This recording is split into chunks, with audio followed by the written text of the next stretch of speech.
بسم الله الرحمن الرحیم.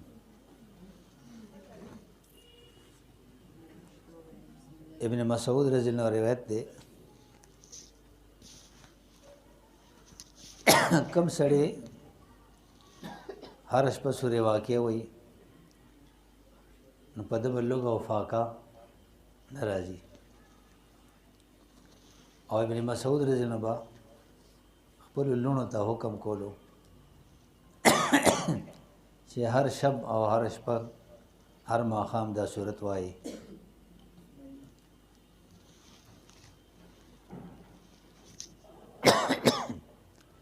زمونږ مسلې ډېرې دي او مسلې حل کول پکاري. د هرې مسلې حل دپاره الله تعالی څه وسایل پیدا کړي.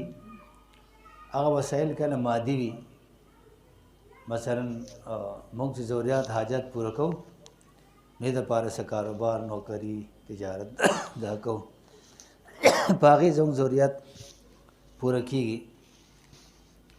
خو څه داسې وسایل او ذرایع دي چې هغه مادي نه دي، په هغې ظاهري کې څه نه وي، خو خدای پې یو حاجت پوره کوي. څنګه پوره کوي؟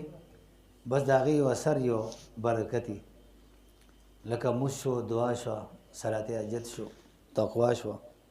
هغې کې یو دا بعض صورتونه دي چې هغه سړی لولي نو الله تعالی حاجتونه پوره کوي او ضروریات یې پوره کوي.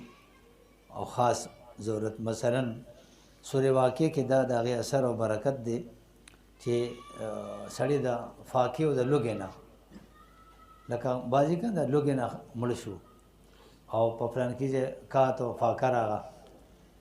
دې صورت کې الله تعالی د یو خاصیت ایښی دی چې سړی د فاقې او د لوږې نه محفوظ کېږي. ابن مسعود نه خپلې لوڼو ته دا وی چې تاسو روزانه ماښام او هره شپه دا سورې واقعه وایي.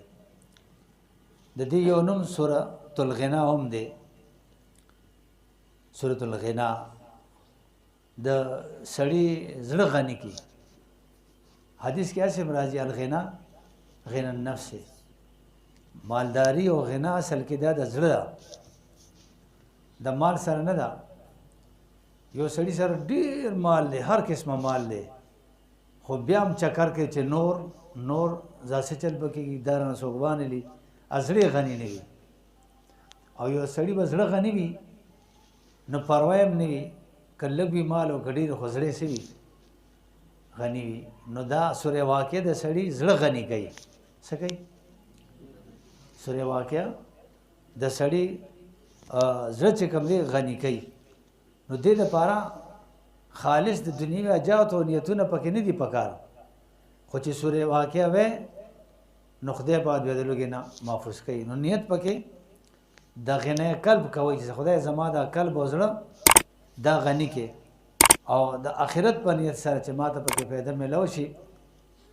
نو چې کله زه پکې نیت وکړم چې خدای زه دا صورت ویم زما زړه غني کې، او اصل دا چې د زړه غنا وي، او د آخرت نیت پکې وکړم چې خدای آخرت مې صحیح کې، دا دنیا به خود په خود لاس په نامه درته ولاړ شي.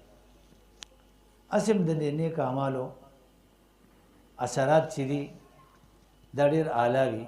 کوم خلک چې نیک اعمال کوي نو دا دنیاوي ضروریات حاجات الله تعالی خود به خود ښه کوي.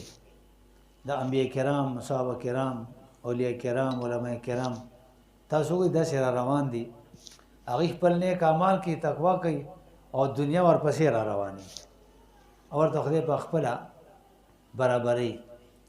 د صحابه کرامو جنت وګورئ، د انبیاء کرامو جنت، علماء کرامو، اولیاء کرامو، څنګه چې خلک په دنیا کې شپه ورځ نښتي وي او ضروریات پوره کولو لپاره دنیا ګټي او جمع کوي، دی هغسې نه کوي، او د دې ژوند د هغې نه زیات ښه وي. ما بعضې دکانداران لیدلی دي، لکه یو سبزی دکان دی او سرو پنځه رونه دي، او ټول ورځ هغې سره لګیا دي چې ته صفا کپړې وانه چي، څه ټایم بعد چې دې ته نو وزګارېږي او پیسې ښې ډېرې ګټي. نو لکه دا د علماء او صلاح او نیکان خلک وګورئ، نو هغوی ژوند ټول د دین سره تیریږي او ضرورت یې خدای څنګه پوره کوي او څوک ضرورت لپاره مالونه ګټي او ژوند یې هغسې د چین سکون او خوشحالو والا دا نه وي دا خو موږ ته خدای پاک دنیا کې وښول چې کوم خلک تقواداري نیک عمل کوي سوره واقعه وایي سوره یاسین وایي صلات حاجت دا هغوی دا ضرورت الله تعالی د نورو نه په اعلی درجه باندې پوره کوي او ښه ورته ورکوي او عزت سره او چین سره سکون سره او اطمینان سره نو مونږ او تاسو ته پکار دي چې د دې لاین سره چې وابسته یو مثلا دلته د حفظ سره نو تلاوت خو یو هر وخت کوي او آسان هم دی